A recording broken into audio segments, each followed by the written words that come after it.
Welcome to Horror Makes Us Happy, a podcast where we ask the question, what is it about horror that makes us happy?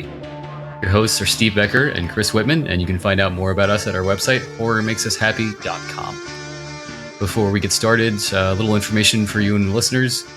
We're going to have some trigger warnings here just in case. We're going to be talking about horror movies and horror culture, which could involve anything from murder, rape, suicide, child abuse, and all kinds of offensive things.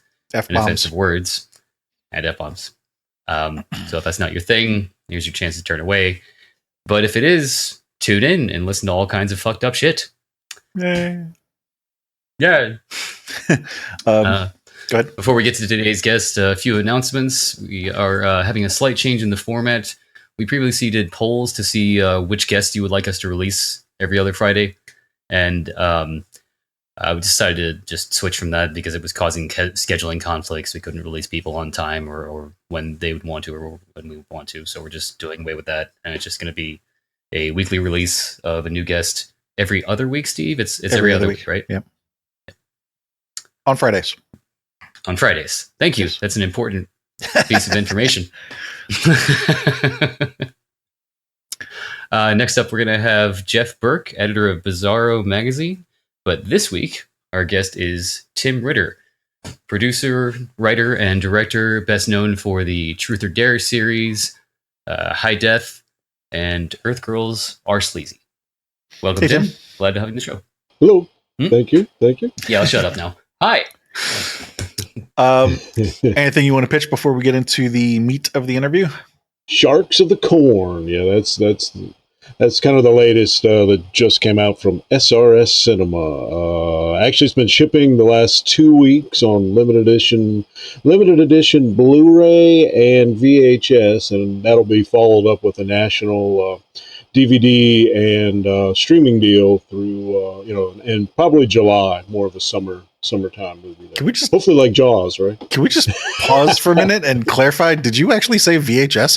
Are you releasing it on VHS? Yeah. As a matter of fact, they're red.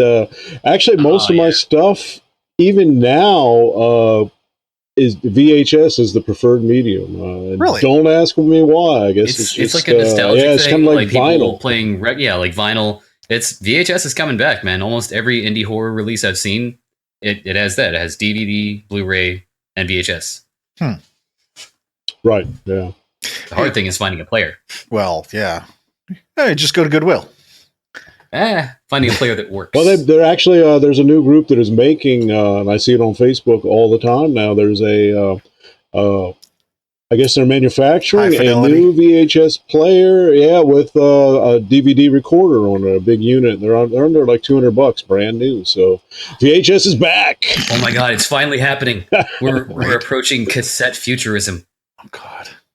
Well, I mean, we've had that with audio cassette. Yeah. Oh, right.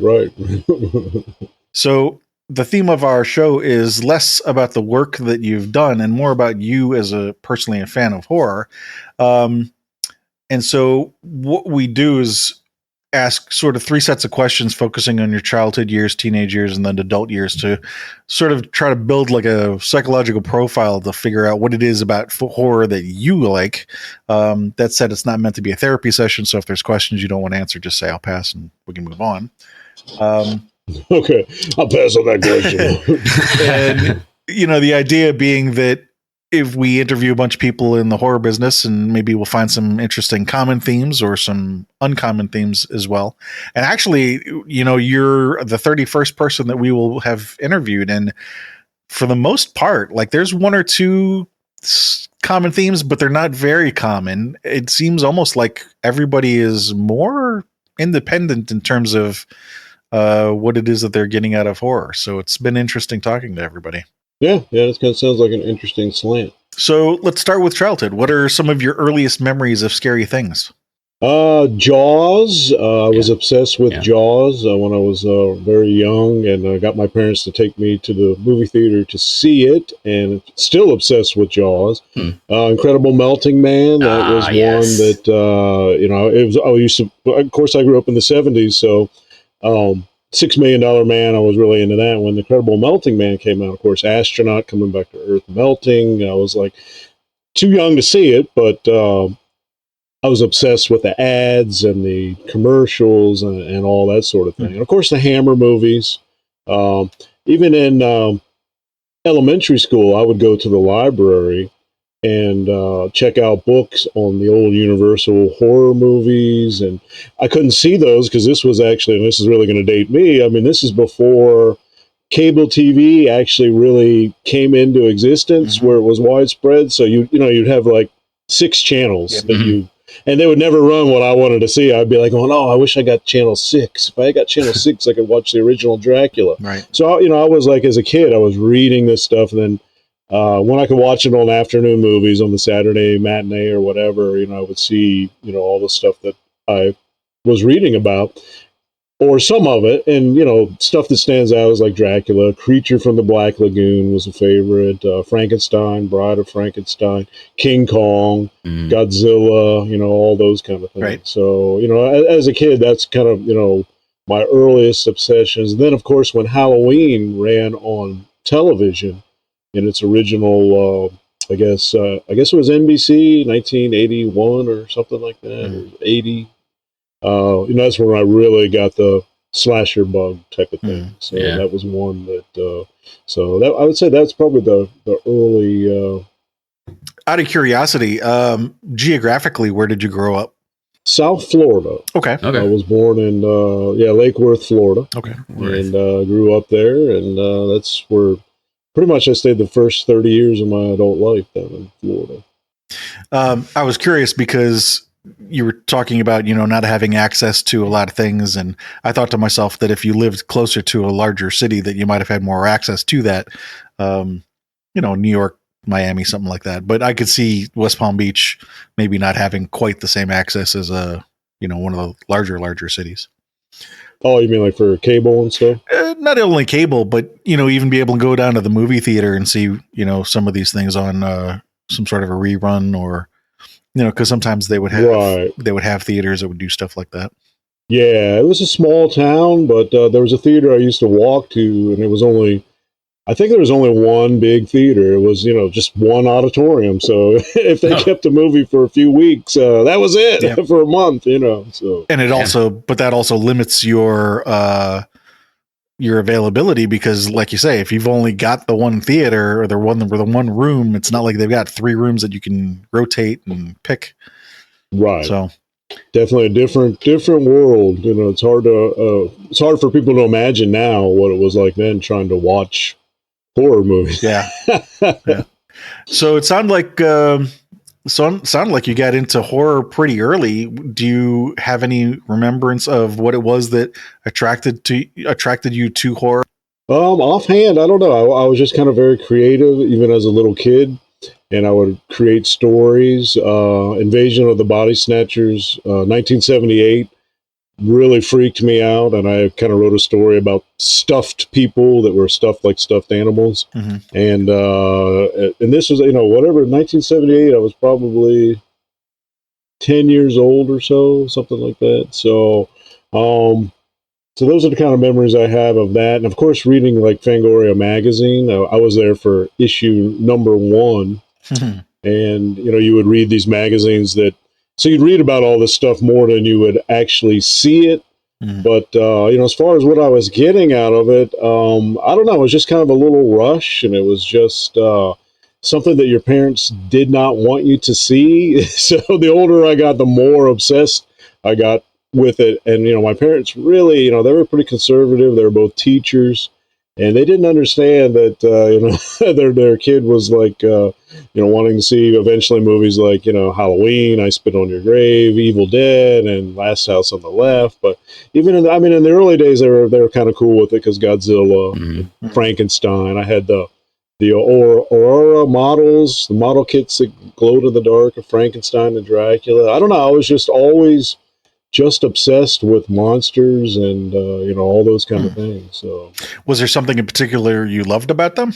I guess just the scare, the beating the scare, and if you obsessed with it and watched something and got through it, it's kind of like a roller coaster ride or a carnival going through the fun house where you make it to the end and you're like going, oh wow, that was cool, and you get that rapid heartbeat and it's like the excitement, adrenaline of the excitement of it. Yeah, that's exactly right. So early on, that was kind of what, and it is still now to some degree. Even though we're probably all jaded, and it takes a lot more now. It does. It gets harder and harder to get the actual legitimate scare as you have watched more and more of them. Did you happen to notice any common threads about the kinds of stuff that got your heart racing?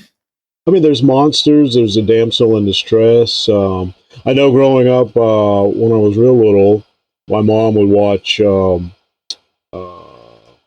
Dark Shadows, and I would watch that with her.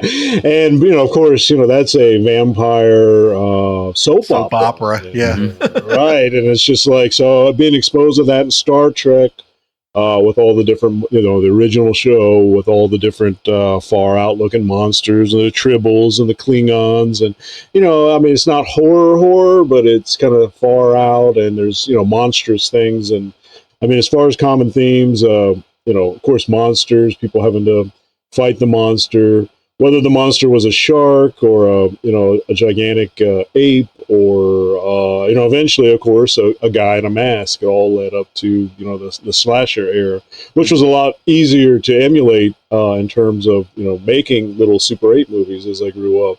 It's a lot easier instead of having to try to make models and do Star Wars and have space backgrounds and scratch the emulsion on your film and make laser beams. It's just like, oh man, I got a John Carpenter, man. It's a shaky POV, somebody at the top of the stairs, a rubber knife in the frame, and we're set to go. Yep. That's why horror is one of the, I won't say easiest type of films to make, but it's the best turnaround. Right. Well, I mean, you can actually do it and not, be as embarrassed. It's like, this falls short, but, that other one with the black poster board and the chalk stars, that was really bad. No shit. I saw one once where the radar, I'm doing air quotes right now for those who can't see, where they were showing where a creature on the ship was.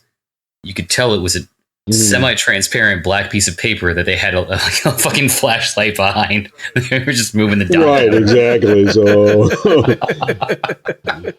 it's like, I think my suspension of disbelief is ruined. It reminds me of, and what I'm about to say is not to knock them at all, because you got to make do with what you got. But it's reminding me of, there was a thing that went around a couple years ago. It was a clip from some,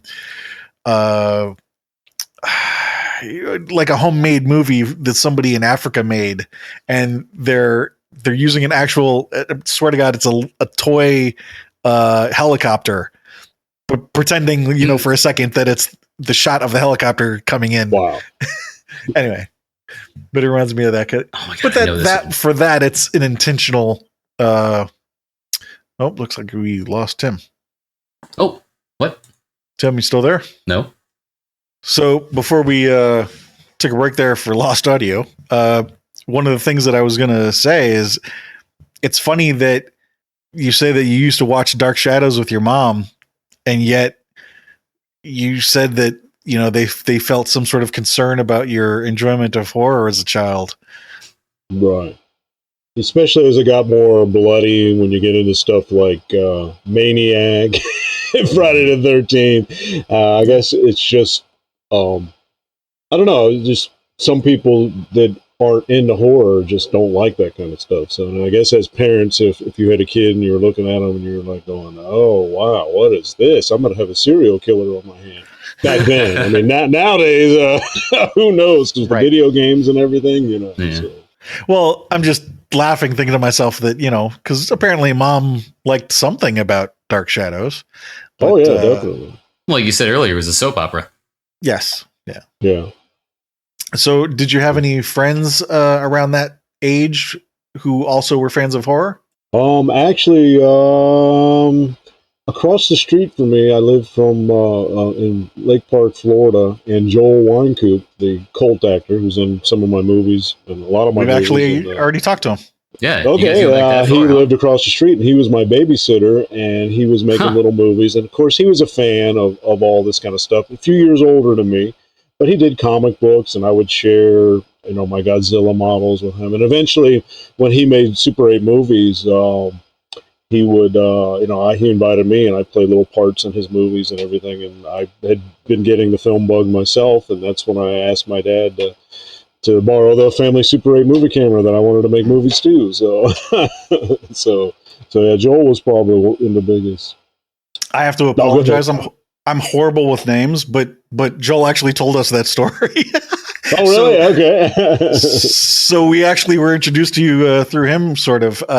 Although I think Chris knew about you. You knew about Tim's work before that, right? I did, yeah. Yeah. But I think Joel was who suggested we hit you up, and right. Glad we did. Cool. That's an awesome story that you guys go that far back. Yeah. Right. And this was like in the I set 1976, 77, somewhere in there, 78. Right. Mm-hmm. I mean, that kind of thing definitely helps when you've got sort of a social element to it too, where you've got more than one person who's enjoying this. You've got somebody to share it with, Mm-hmm. Oh, definitely. Yeah. Other than Joel, anybody else in your friends group or your family that were fans of horror? Yeah, definitely some, friends, just in my classes and stuff, we were all obsessed with Star Wars and eventually Dawn of the Dead, not being able to see it because of our age, usually just talking about it, the pictures from the magazines and, that kind of thing. But, as I moved around and got to different schools and stuff, of course, you end up kind of being the loner, and I was usually the geek in the back of the class with Stephen King books and Fangoria magazine, underneath my folders, reading that as opposed to paying much attention to what was going on. And not many people were too privy to that kind of stuff, like I was. So, yeah. Although I do remember when Friday the 13th and Friday the 13th Part 2 came out, and I guess it would have been in elementary, going into maybe middle school. That was really talked about by classmates. And I remember on the school bus, or when Halloween premiered on, I guess, HBO and cable TV, I remember hearing about it before I ever saw it. I'd read a little bit about it, but I remember vividly being on the bus going, my mom locked all the doors after we watched that movie. That guy's breathing just scared us to death. I couldn't sleep all night long. So that kind of excitement over Halloween, it's hard to imagine today when we're 12 sequels into it. But that's how that movie really got going. I think was just the word of mouth and the music and that the breathing of Michael Myers and just his relentless intrusion into homes, which is like a home invasion, which was kind of unthought of back then. It was like, oh wow, this is incredible. This murderer just comes in and does all this stuff for no reason. Yeah, it's really groundbreaking in a lot of ways. Plus, there's the whole just golem stature or behavior of him, where he never says shit. He just stands there and looks at you and then stabs you. Gets up and keeps going, like the boogeyman. I mean, it was definitely like Carpenter said in many interviews. It's just the mystique you don't know, and it's for anybody that's attacked in a real home invasion, there may not be a reason. So that kind of brought that horror out in people, or that potential horror, where they're like, "Well, wow, that could really and it could really happen." You could get some crazy that comes in and does something nuts. Right. So, what are you thinking that there was sort of like a dividing line where you felt maybe like an outcast before that, but after that, sort of, more socially accepted, or? No, I kind of always felt kind of like an outcast, like the black sheep of the family type of thing, and even in school, because I mean, usually the only time I would interact with classmates a lot would be, hey, you want to be in a movie? I'm getting ready to do a movie. I need people to be. And that's the only time I would even talk to the cheerleaders, or all the the really what do you call them, the top-notch people, right, the popular folks. I'd be like I'd get them to be in my movies, and that's what I would do a few times a year, just crank these crazy movies out, whether they're horror movies or spoofs on James Bond or Dirty Harry, and that's the kind of thing I would do. And other than that, I didn't say too much, So they definitely thought I was strange. What kind of response did you get from them? Everybody really everybody wanted to be in a movie because then I would show them in classrooms or in the living room at home and charge the neighborhood's parents and friends to come in, a quarter to come and see a movie and have popcorn and watch what we'd done. So everybody really liked it. Until one of the teachers showed one of my movies called The Killing Connection. There was a scene in there where we stabbed a pregnant girl and she fell onto the ground and it was, with a big machete, and he almost got fired for that. So because he kept showing it to every class and he hadn't watched the movie and he just kept showing it. And of course somebody complained, and my dad was a teacher at that school, and then that caused a big ruckus. And I was like, you mean you can't stab pregnant women on Super 8 film? And but that was the killer that my cop was going, right, and they showed it in school all day long, and it was like so he showed it several times but never previewed it before doing so?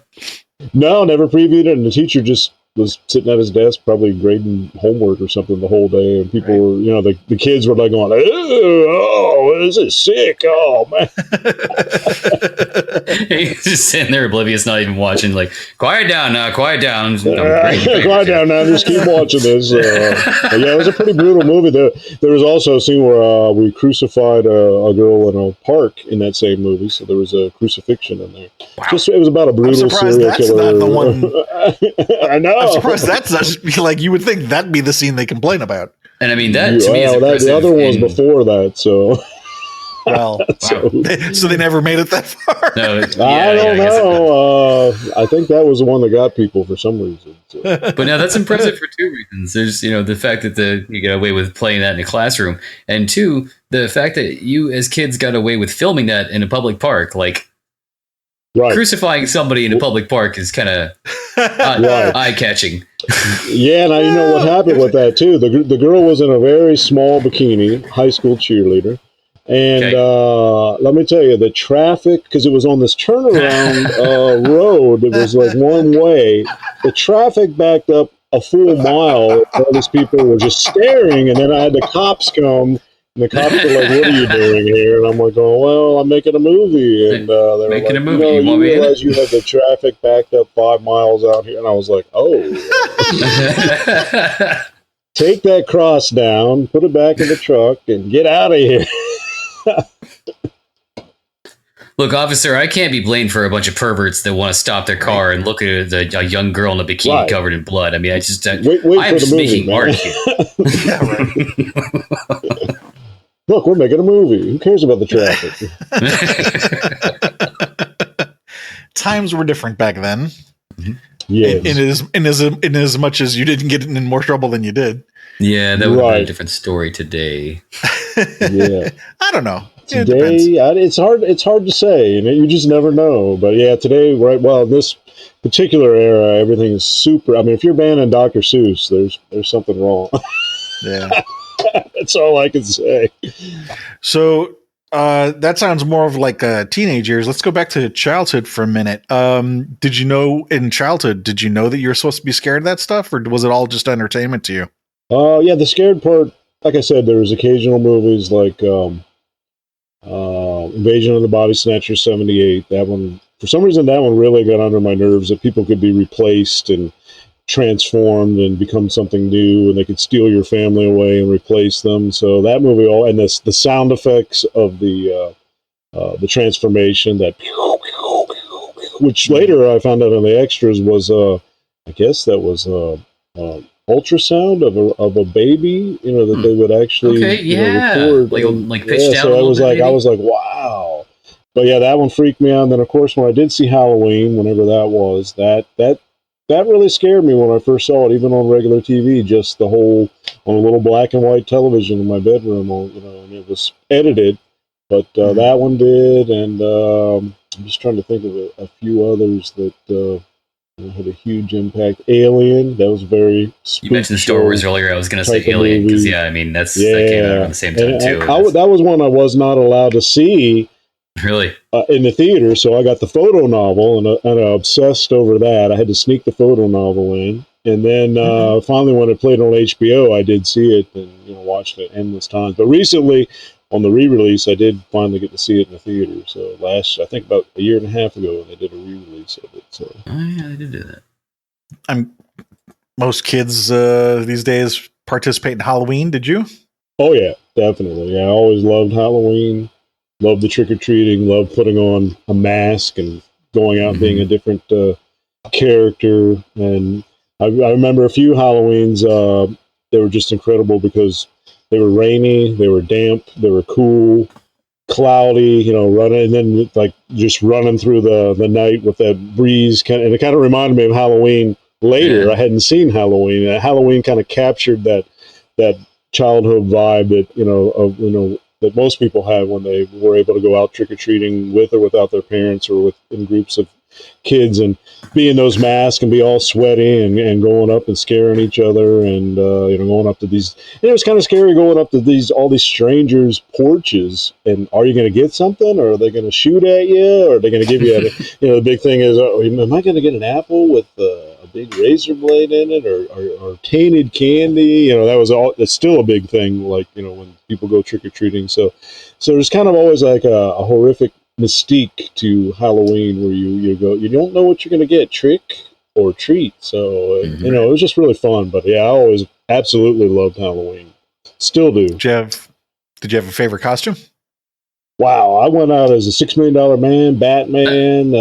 All kinds of crazy stuff. Nothing. I don't remember doing anything too horrific. Later, of course, I wore the Michael Myers costume like everybody did. Who knew that would take over like it has still to this day? But it was just usually the Superman, just the flavor of the year, the comic book world. I don't know if we really had a lot of horror-oriented costumes other than Frankenstein and a few others back then.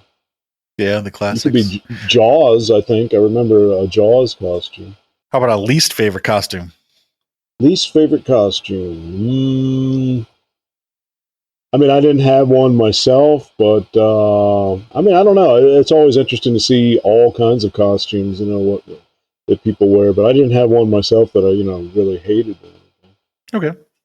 Not every question is going to hit for you. We just got them, and you never know what's going to hit, so we give them to you and see what happens. Okay. Was there ever a time when you were actually terrified of something as a child?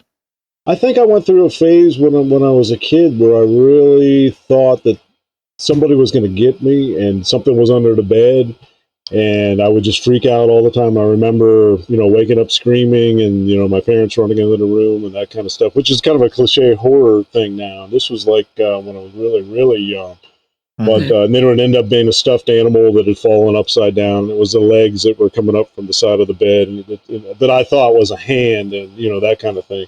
And then, of course, the horror movies would kind of perpetuate that even more, make you more paranoid. So I went through that for probably, a couple of years where I was kind of freaked out like that all the time. And I hated school, all of it. So that was another problem. I never wanted to go to sleep because I didn't want to get up the next day and just did not like school at all. So that didn't help anything, being all, cranked up on no sleep and irritated that I had to go somewhere. Any really scary dreams when you were a kid? Nightmares. Yeah, I definitely had nightmares on and off. Still do once in a while. Recurring ones. I remember there was one. We had what's called a Florida room, which was like a different living room. And I remember one time I was laying on the floor, and on the ceiling in Florida they have like wood ceilings, and there was like this strange face up on the ceiling, and this face came down and went into my stomach as a little kid. It never came out, and that always freaked me out, and I would have nightmares about that. And then from even to this day, I do not sleep on my back if I can help it at all, because I'm just afraid that this evil, and who knows, maybe it was something, if you believe in the paranormal, that you just don't know, what is out there. But I know when I was a little kid, probably in third or fourth grade, it really felt like, something had happened where I was on the floor and I don't know if I really think about it, I don't know if it was actually, a face, or if it was just wood knots that my imagination made look like a face, or what it was. But that's definitely kind of an odd experience. Yeah. I can relate. Whenever there's ceilings with patterns, wood grain, popcorn, even some of the weird old pattern tile things. But yeah, sometimes just lying there in bed, you look up at shit like that if it's directly above you. And Right, and you're like, "Oh, is that coming to get me? Where did it go?" Oh, it got me. I mean, sometimes when I would have this experience, there were LSD and other substances involved, but it's that also happens sober, so that rules that out. Right. and childhood, hopefully, before you were getting into that kind of thing. Well, yeah, right. I mean, geez, you want to wait until at least 12 for your first ayahuasca experience. I mean, Jesus, what savages? Kidding. I've said lots of stupid, incriminating shit on this show. For the record, wow, you're under arrest. You have 5 seconds to comply. No, don't shoot me into a night. All right, don't shoot me in the dick. That's what he does. Yeah, he does. So moving into teenage years, then, what were some of the scary, stories or books or movies during your teenage years? Always a fan of Stephen King. Eventually discovered Jack Ketchum, Richard Lehman. Jack Ketchum. He did The Woman? Yeah, The Girl Next Door. And The Girl Next Door, yeah.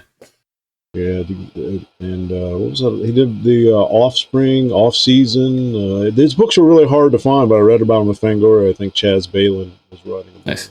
But of course, all the Stephen King stuff I loved, and nonfiction film books too. Okay. Of course, because I was always in Fangoria magazine. We read about Wes Craven, H.G. Lewis, John Waters. All the kind of the 70s trailblazers there, John Carpenter, and all those folks. So, I was wondering what you saw in some of those things that excited you. I don't know. It was just kind of. Just felt like that's where I kind of belonged, and that's what I wanted to do because I was reading about it so much, and it just seemed like that's what that's where I don't know. It just seemed like that's where you were headed when you were that age. You just knew that even as you read about it and read the books, the fiction and the nonfiction, it all just made so much sense to you that it was eventually something that you were going to have to do. And even when extras started coming out, like say Document of the Dead, and when the DVD extras, actually Laserdisc, when the Laserdisc extras and the commentaries and all the the Alien disc. I mean, it took me like a month to watch all the extras on the I think it was a Criterion Alien release. You just knew that watching would never be enough, that you were going to have to participate in a way. And how can you participate in a movie that has already been done? You can't. All you can do is emulate and be inspired by it, and then try to do it yourself, and end up in the similar circumstances on a movie set, trying to create what you saw. So that's kind of, if that makes kind of sense, how you were trying to get involved with all this, because it just felt like, so in addition to being a fan, you wanted to contribute something back that you were seeing for some reason.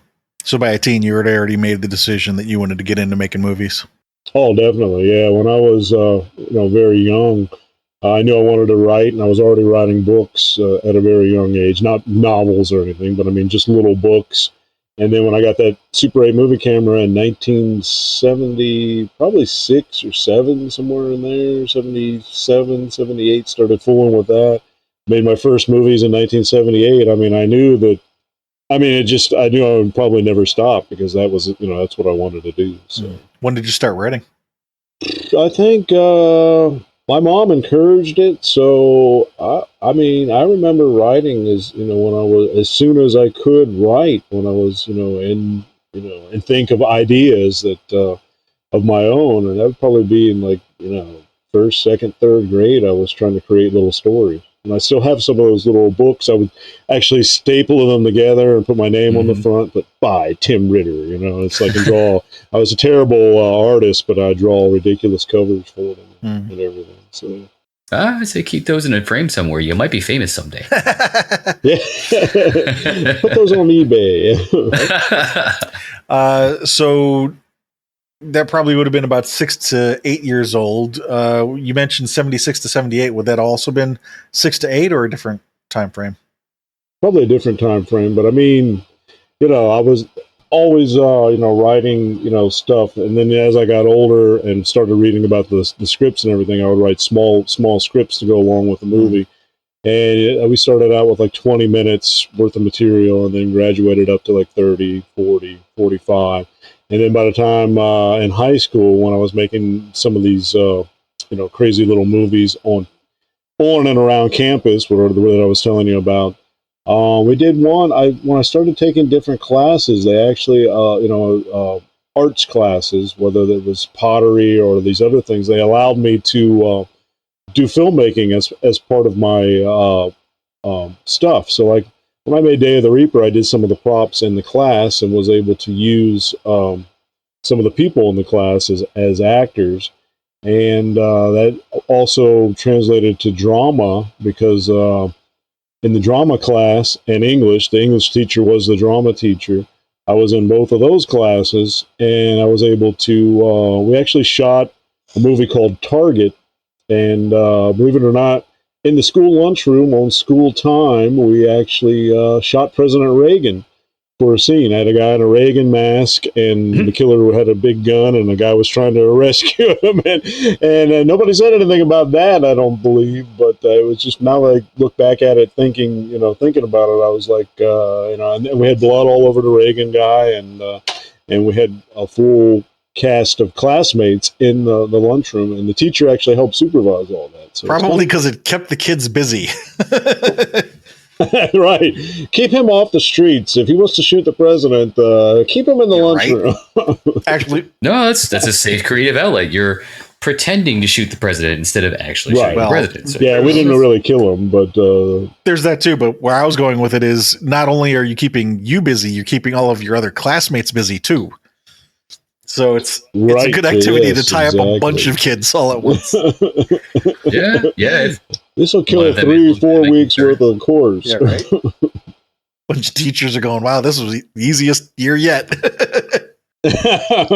Let this guy do everything. Right? Teacher's lounge. Teach the film class here. So, other than Joel, had you started picking up other friends who were into horror by your teenage years, or no? Not as obsessed as I was, for sure. My cousin was, and we made movies together for a while, and he had the same obsession. So I did have one pretty close friend and cousin, and we would trade Fangorias and talk all things horror, and we were in the know for all this kind of stuff. So we had the shortcut lingo, and definitely one close friend that was, and then a few of my other friends were really much into it, but like I said, not as much as I was. They were more casual about it. The obsessed fan we're kind of spread out, I guess. But still, even having one friend and your cousin having, that social element of having somebody who gets it. Oh yeah, definitely. Yeah, there was a few people, definitely. And so, all the kids that I would interact with, they would, they watched all kinds of movies like I did, but they knew they would watch these movies too, and almost every year for the next decade. You could count on a Friday the 13th movie where everybody would cram the theater and watch those and be able to talk about it in school. Mm-hmm. So there, the more popular ones like that were pretty much. Everybody, it was a challenge for everybody to go see those and get through them. Of course, people would take their dates to them, and that kind of thing. So. Right. It was a good old-fashioned tradition, Yes. How about Halloween in your teenage years? Same thing. I really enjoyed it and always tried to. I don't know. For me, Halloween was always Halloween, but I loved that the temperature would drop and you could go out at night and. Mm-hmm. Wear a weird costume, and of course you get too old to go get candy and everything, but you can still kind of hang out. I would always try to, which I still do, find stuff that you really memorable to read, or a Richard Lehman book, or find something that's really cool and go somewhere, read it outside or whatever, and just make each Halloween as cool as possible. And now back then you didn't have it as much, but a lot of the horror conventions are timed around Halloween sometimes because they're, basically all the time. But yeah, if you can go one of the, you try to do something really memorable for that particular Halloween. Did you have any reoccurring dreams in your teens? I don't know, none that I remember. I know I've read that Wes Craven was really inspired by, with Nightmare on Elm Street and a lot of the stuff that he wrote, his dreams and nightmares, but he would actually get up and wake up and then write down what he had dreamed. So I tend to forget, and unless it's something really, really powerful, I don't really remember as much. I know I had one dream where I would be dreaming I was falling from a building or something, and then I would fall out of the bed and land on the floor, and right when I would hit the floor in the dream, that's when, where you were landing from this huge free fall from somewhere, but you would wake up, and I'm like wondering if you didn't wake up, I wonder what would have happened. Right. You would have died in real life, because if you die in your dream, you die in real life. That's exactly. Kiefer Sutherland told me that. Flatliners. Yeah, that's not a in your dream thing. That's a yeah. No, that makes sense though. I mean, but yeah, the question is, do you, if you're dreaming something and you believe it happens, or you can physically feel it, and you're more cognitive, like, there's been cases where it's supposedly happened, There have been, I've heard hearsay of cases. I don't know that I've heard any like legitimate evidence of it. I would say probably in the worst light, you would maybe go into a coma or a catatonic or a fugue state from the shock of dying in your dream, maybe. Right. I think it all depends on the person. I think. True. Right. And I think Wes Craven had, I think Nightmare on Elm Street was based on some kind of real case where a few kids did die. They thought they died in their dreams, or they're afraid to go to sleep, but I think it happened in a different country or something. Yeah, it was based on some real documentary that he saw. I forgot the whole details. The same way as The Exorcist was based on, a real case that William Peter Blatty read about. So, some girl in Germany, I think. I think so. Was there anything that actually terrified you as a teen? I'm trying to think. Terrified. Like near-death experiences, or like just crazy shit that happened to you in real life. Just a fear that not dreams or pops movies. up. I mean, it doesn't have to necessarily be a personal experience. True. Right, like a phobia or something. Offhand, no. I mean, I was at that point, I was just kind of so obsessed, with horror movies and everything, and tried to watch as much as I could, read about it, and then kind of do my own thing based on what I was seeing or inspired by. That, fear in the sense of, being afraid for my life, or, just thinking about constantly dying or something.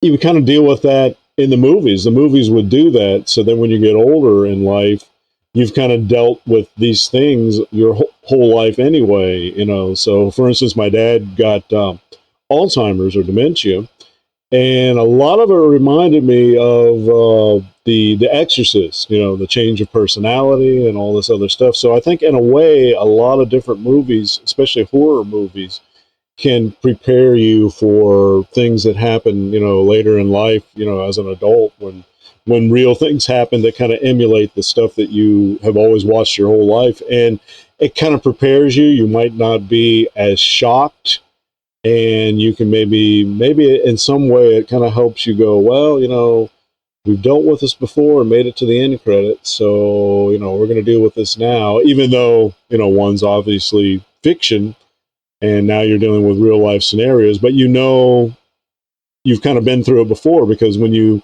go through this stuff with movies, you emotionally, you go through it with the characters, and you feel their emotions, and you're on one side or the other, and you kind of figure things out and make it through to the end. So in that way, I can see that, horror movies really kind of help people prepare for the bad things that life can kind of throw at them, whatever it may be in the future. I've had many people come up to me with the Truth or Dare movies, which are about estranged spouses and divorces and psychotic reactions to, marriages disintegrating. And they'll come back and say, man, those movies were so cathartic to me because I really wanted to go mangle everybody and my ex in the worst way. And this movie helped me live that. And, I really don't have to do it. And I was always like, Okay. Well, look at that. You're providing a public service. You mentioned Exorcist, sort of relating to your father's Alzheimer's. What about in your own works? Is there anything that you've done that, like, where you addressed your own fear in one of the things that you did? I made a movie called Reconcile, which is kind of a pro-Christian movie, and in that I kind of read the Bible and then interpreted it exactly without through denomination, what I thought it meant, and I made a whole script about it. So I'd say probably that's one of the most personal movies. I think we all of us have a fear of kind of dying or passing away. I mean, there's no choice. There's death and taxes in life. So in a way, as you get older, and some people, even when they're younger, they start thinking about it. But of course, as you age and get older, and your grandparents pass away, and then your parents, and then suddenly you realize it's kind of like a Final Destination movie. You're like going, oh, the Grim Reaper's coming for me. I think at that point you start to think about, do you go somewhere? Was the religion that you grew up in, whatever it was, did you fall away from it? Did you come back to it? And that's sort of what Reconcile was for me. I kind of fell away from it for a while because I was raised in a kind of a Baptist atmosphere. And then I came back to it, but I studied it under a different perspective. And then, I made a movie about it. I mean, what is your faith? What, where are you going to go after you die? Do the decisions you make here, now when you're alive, are they affected by, where you go in the afterlife, if there is an afterlife, that's sort of thing. But yeah, I think that would be one of my, fear of not being prepared for the afterlife, because none of us really know, what it is, or if there is one that's going to take us. It's like, oh, man, you don't get to go. You're going down. The elevator's going down, man. Or who knows? Maybe we're all in stasis in some kind of crazy spider web, just massive, right, kind of like the discarded Matrix. spaceships. Where I think about that too. Are we really just in a massive hallucination, kind of like who was it, Edgar Allan Poe, a dream within a dream? Are we in some kind of massive, hallucination where all this is not real anyway? You're like kind of thinking that too. So. Yeah, no, you're right though. Like it's a deep-rooted fear of just the unknown of what happens after this experience that we know is life. Like, if you kind of take into account everything, Christianity could be true, it could be nothing. It's funny to me, kind of having that view that atheism is almost one of the discomforts or fears, even though it would just mean that after this life, you're dirt, you're dead, you're nothing. But that almost, to me, still gives me a bit of discomfort and fear, because it's like, I don't like that. I want to keep going. Lights out, you go nowhere. You remember nothing. And that's really terrible, because then you're like thinking everything was for absolutely nothing. It's like, oh, boy. Yeah. Now you're just carbon. So parts of you anyway. So yeah, I think that was, and bringing that up, I think that was a concern I had even as a little kid, even in the atmosphere of growing up. It was like I did not understand, and probably none of us understand, eternity, or if what that is, or how does that exist, and where we go from here. And then, like I said, as your grandparents die, or if you're very misfortunate, if your siblings die, or your parents die, even younger, when you're really young, that sort of thing, that's going to bring up all that kind of stuff even earlier, and it can really kind of make you a very shaky and uncertain person in those areas where you're just kind of torn up by that kind of thing. So. I really liked the definition of eternity that I got from Professor Joseph Campbell. If you've are familiar with him? Mm-hmm. Are you familiar with his definition for eternity? No. What is that? So is it a snake eating itself? I'm sorry? Is it a snake eating itself? No. That's an Ouroboros. His definition of I almost said insanity. That's a different thing. His definition of eternity was it's sort of the opposite of infinity, in that infinity is a long series of moments that stretch out to infinity. Eternity is the moment of here and now that is not in the field of time at all. Sort of like if you ever think about, going back through your memories and reliving your memories and feeling like you're stuck in a moment.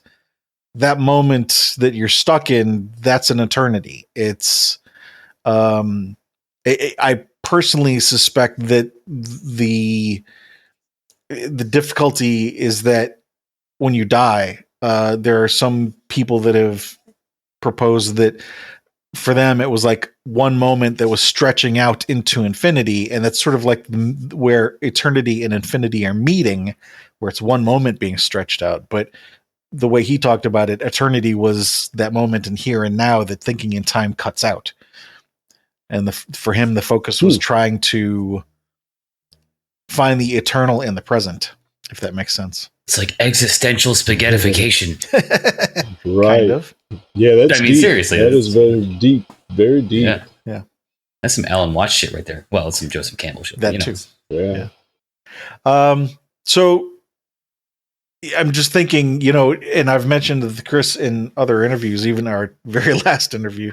For me, it seems like almost more difficult to get a read on somebody who has decided early on in their life that they want to be a creator in the horror business, because from the moment that you make that decision, you're now looking at it as an art form.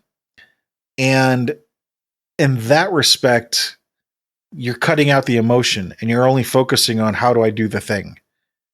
At least for me, on the psychological profile part of it, I find it very difficult to keep, because all you can do is go back to the childhood and try to focus on the times when you had an emotional reaction to it.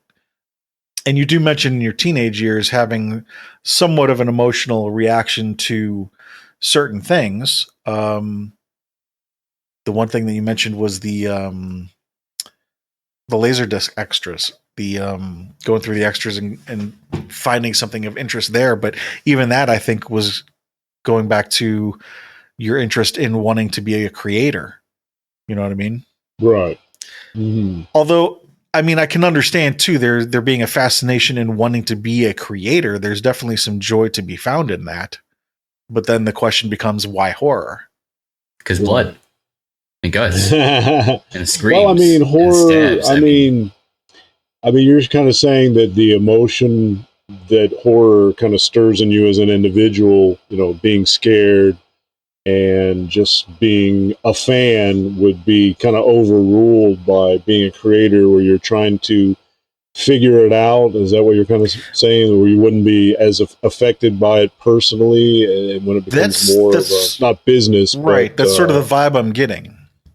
Yeah, I mean, there's truth in that. It's kind of a middle of the road type of thing, which is probably the most dangerous place to be. But I mean, certain movies will definitely, if you get absorbed into them and you get emotional about it, and you just completely forget that, oh, this is a movie. How did they do that?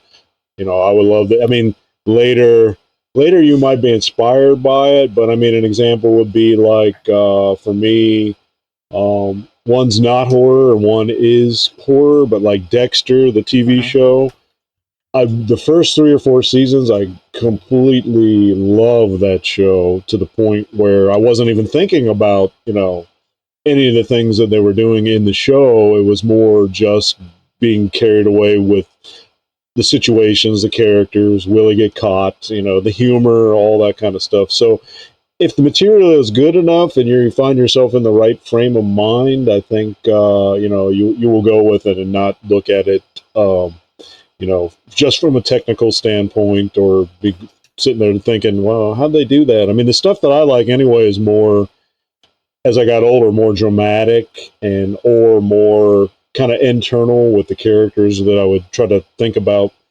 I don't know what the answer is, but the answer is definitely some stuff for me was more technical. How did they do that? I love the formula. There was a beginning, a middle, and an end that I would want to follow with my own creativity. And then there was the movie that was just so good, like say Jaws or Star Wars, or going further ahead, other movies that Henry Portrait of a Serial Killer, where you're just completely, first of all, get engrossed with the characters, and even if they're evil, you're like, wow, this just really just takes me to a different place, and makes me scared.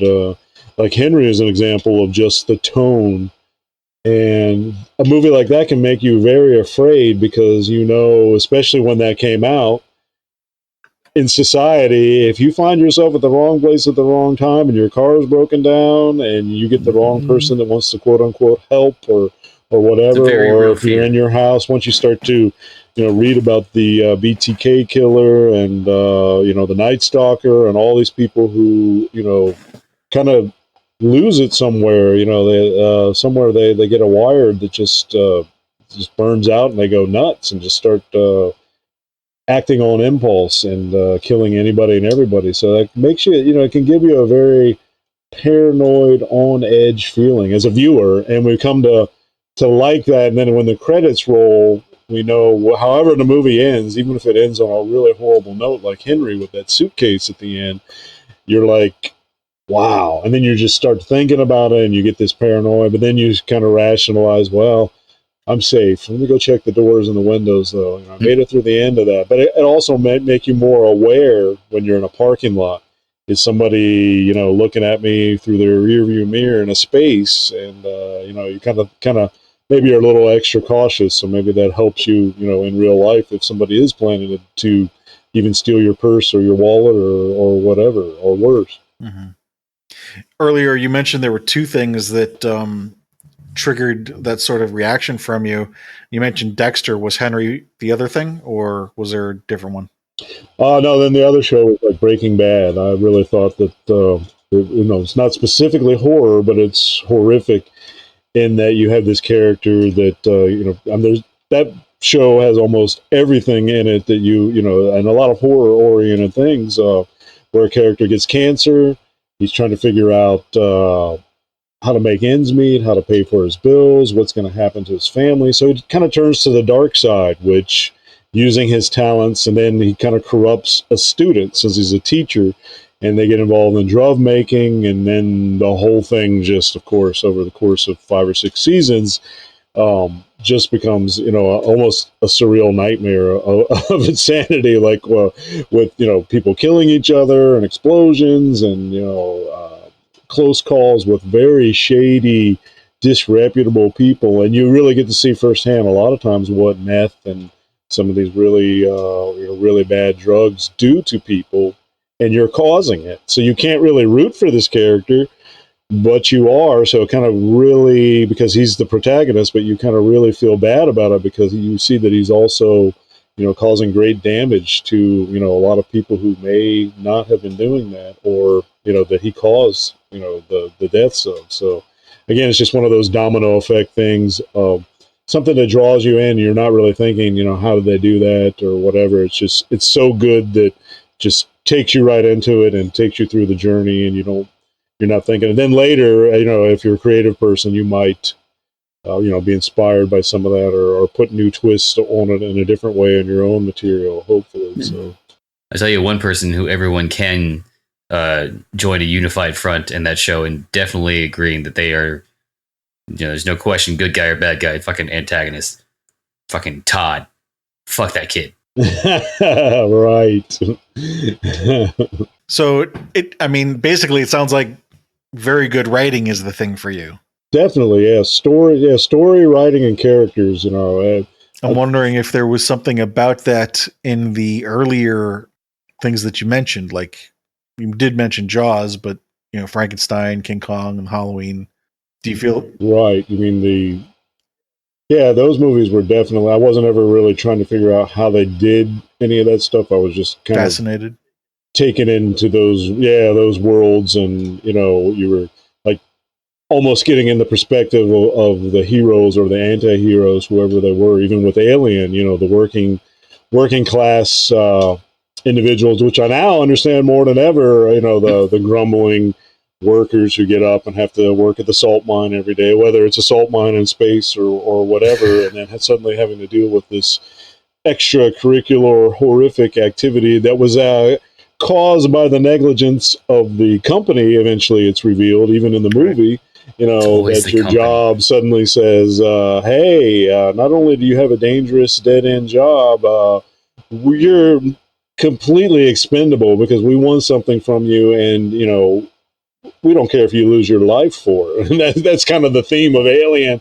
You don't realize that as a kid. It's a monster movie, but then as you watch it over and over again as an adult, suddenly you're picking up on all these things that you didn't see, and you're like, oh, wow, that's and a lot of people feel that way about their jobs, now more than ever. They're like, oh, I don't care if I drop dead today, So, normally here we would go into the adult years, and I would ask, what sort of things got that emotion from you as an adult. But I think that's what you were talking about when you were talking about Dexter and Breaking Bad. And I don't know about Henry. I don't know where Henry fell in there in terms of date. Right. That was just, that was probably, let's see, when did I probably first saw that in 1986. So that might have been teens. Yeah, they're probably about 20, 21 or something. Okay. Something like that. So by your adult years, definitely knew that it was meant as entertainment. And I'm guessing you probably also had more people that you were associating with that were fellow fans of horror, because by now you're in your career. Right. Well, I kind of, in high school, at the end of high school, I connected with a guy named Al Nicolosi, who was an adult, and he ended up producing Killing Spree. And of course, Joel reconnected with him. And when I was like 16, 17 years old, most of my friends then became adults who were showing me the way into the commercial side of things. And, I had an adult actor, which was Joel, because he's like 5 or 6 years older than me.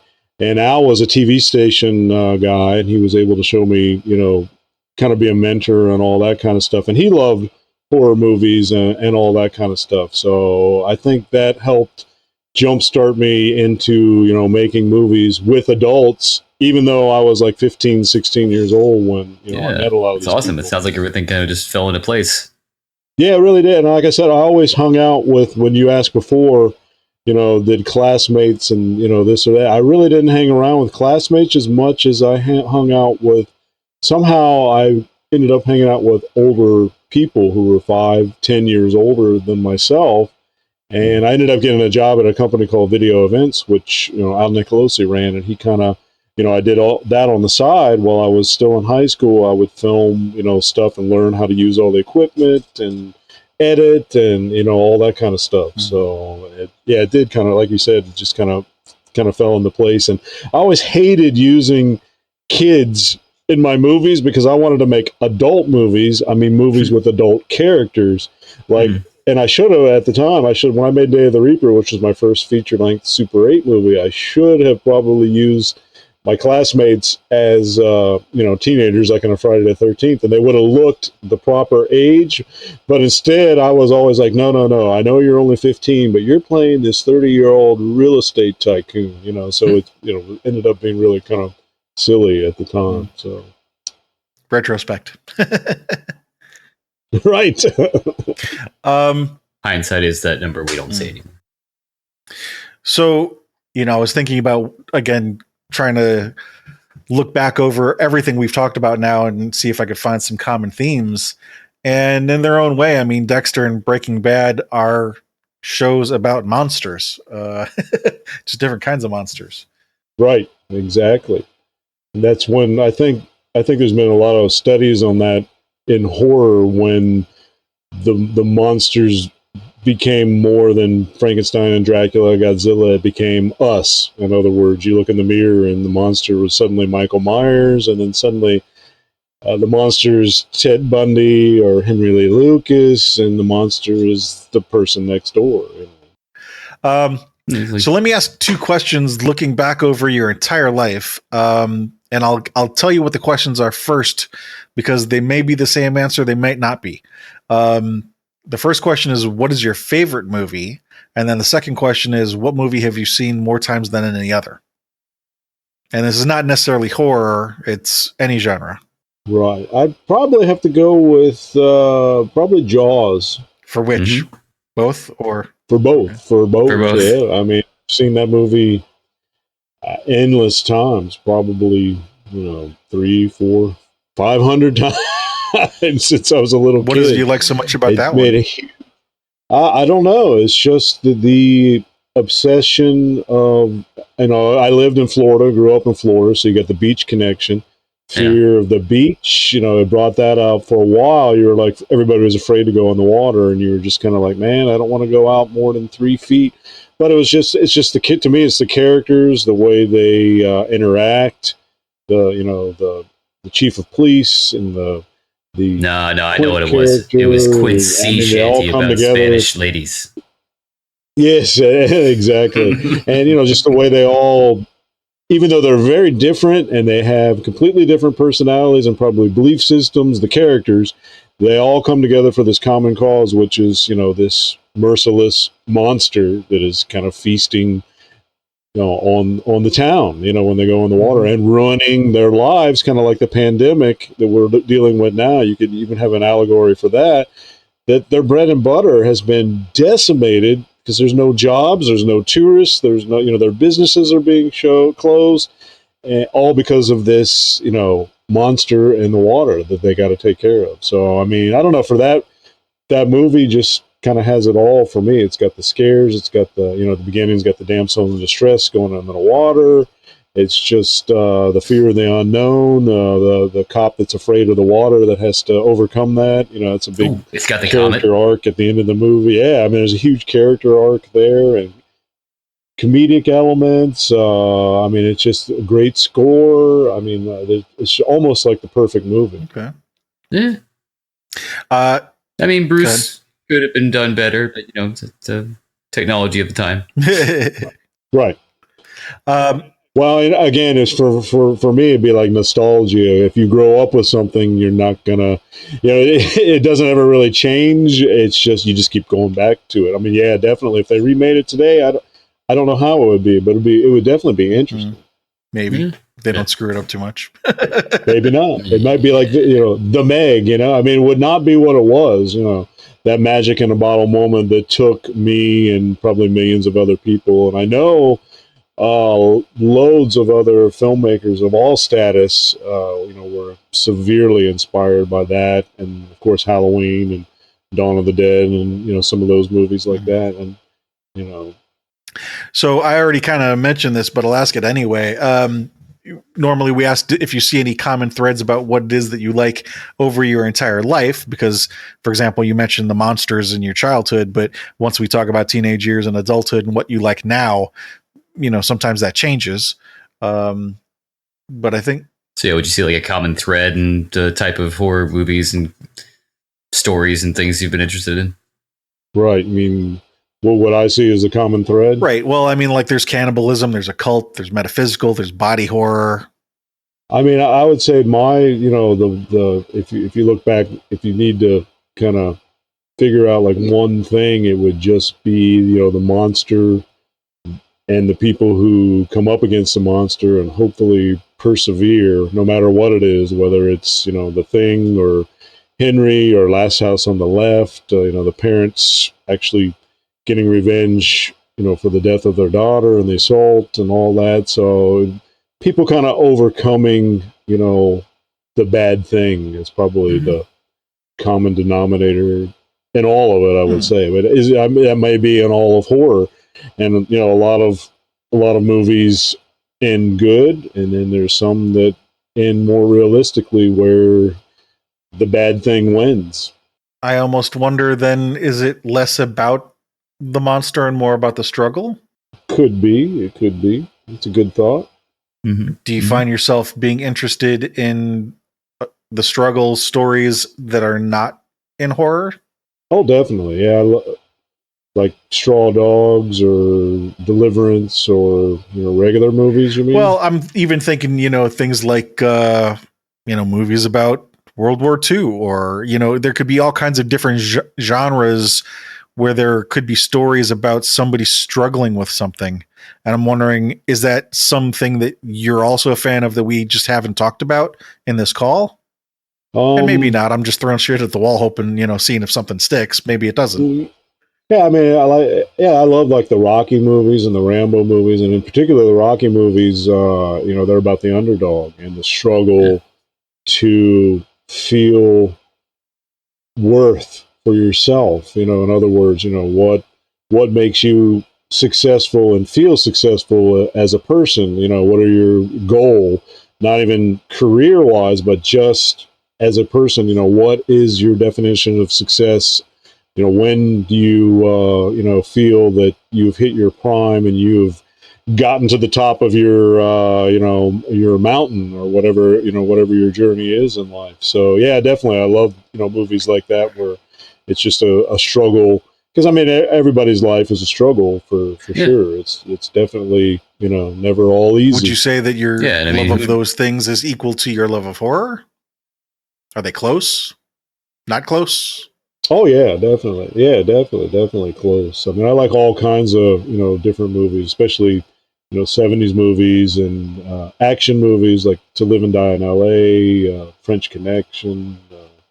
I'm wondering maybe if there's some backstory of where that comes from. Like, again, probably just growing up and, you know, having only so many channels to choose from. You know, when I got my own TV in my own bedroom, when I had black and white TV way back in the dark ages there, you know, watching, you know, movies like Dirty Mary, Crazy Larry, you know, all kinds of, you know, crazy stuff like that. The James Bond movies.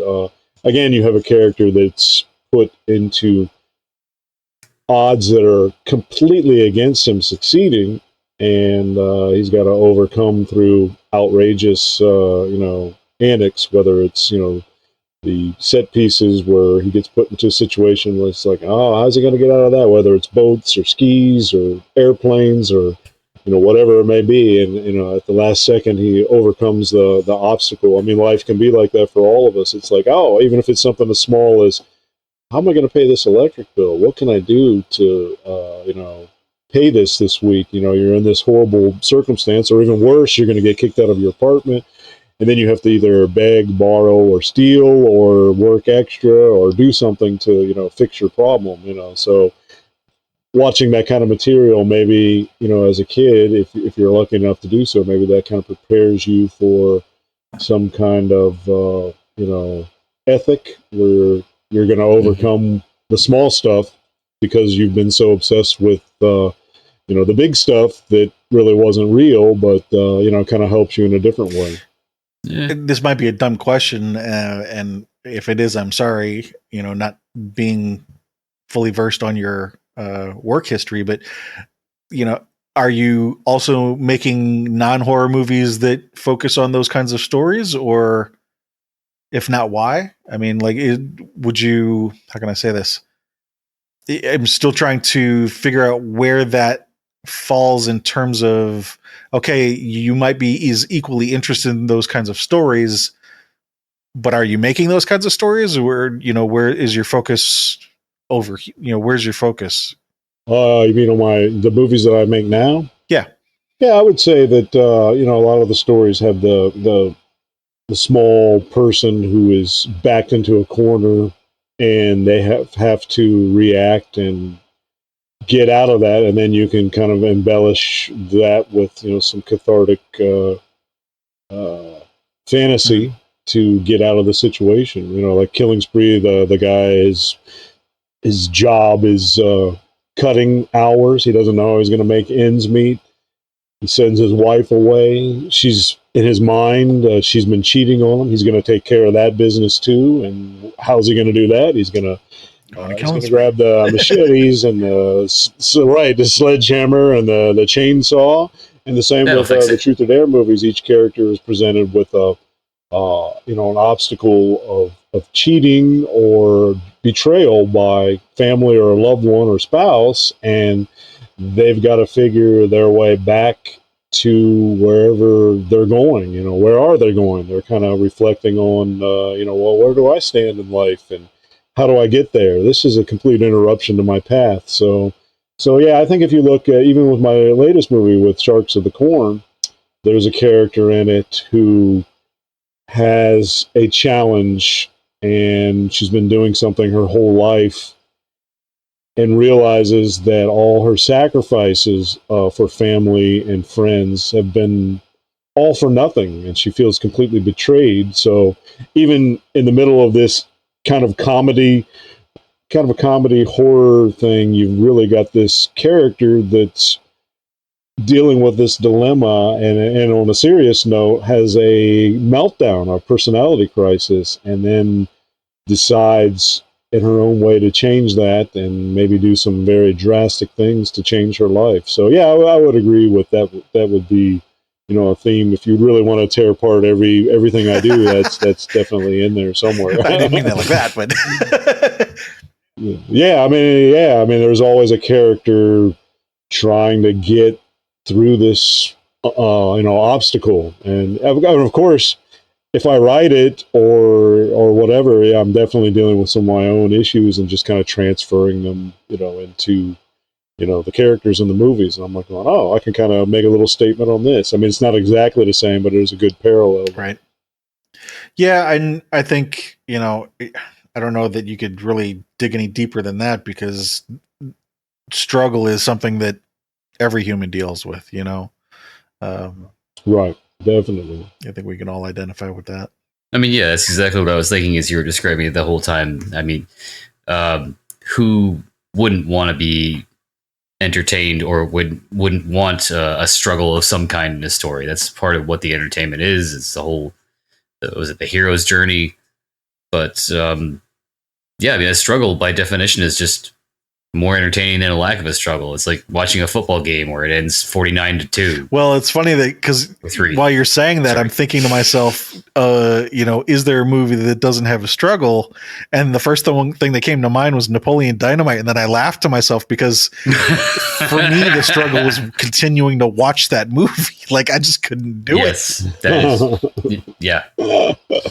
That can happen too. Well, and it makes me wonder if, for that example, was that the goal of the people making the movie, to, instead of it being, to make the most bland. No. What I mean is, instead of having the struggle be in the movie, having the struggle be in the viewer. How meta. Could be.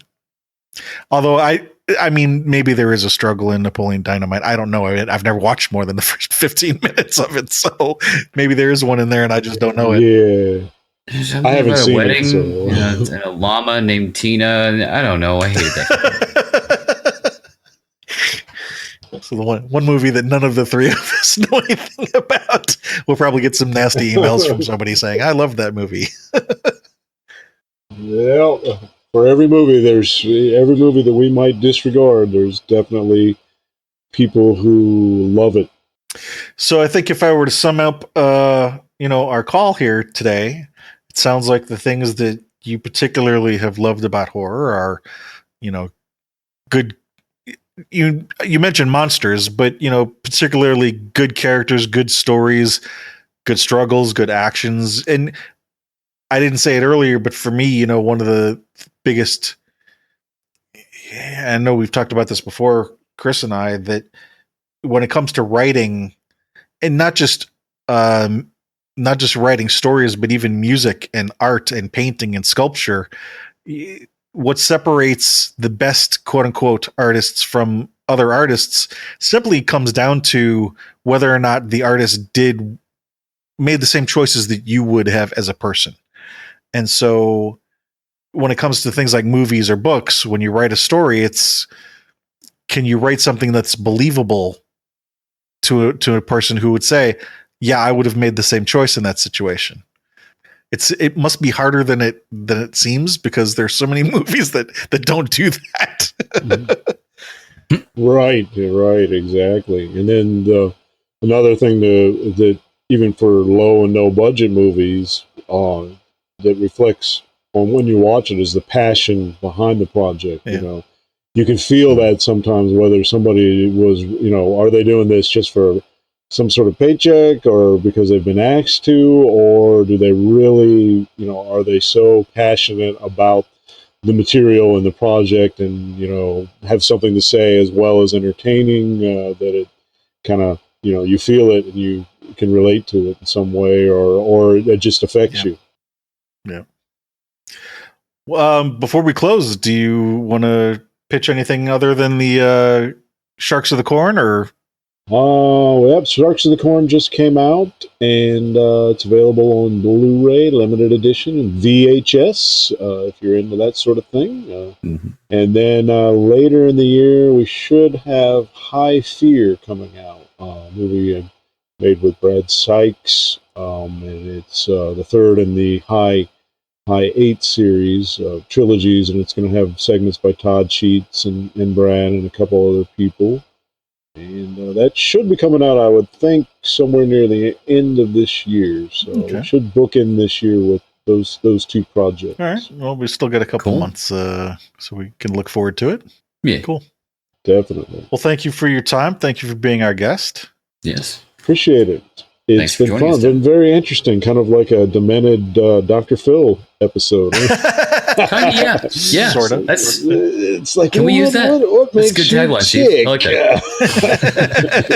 that. We're gonna dissect your mind now. Definitely kind of unexpected, because you know usually you do radio shows or interviews, and it's kind of the same questions, you know, and some are good, but it's just, you know, you don't really have to think that much. You're kind of on autopilot. Yep. So, let's do a little closing here. So thank you to anybody out there listening. Again, please do come visit us at horrormakesushappy.com. We have a list there of the people that we'd like to interview. If you can help us connect with any of them or know somebody that you'd like to have added to the list, let us know. You can also hit us up on social media. Let us know how we're doing there. Support us on Patreon. Buy some of our merch. Just let us know how we're doing. horrormakesushappy.com.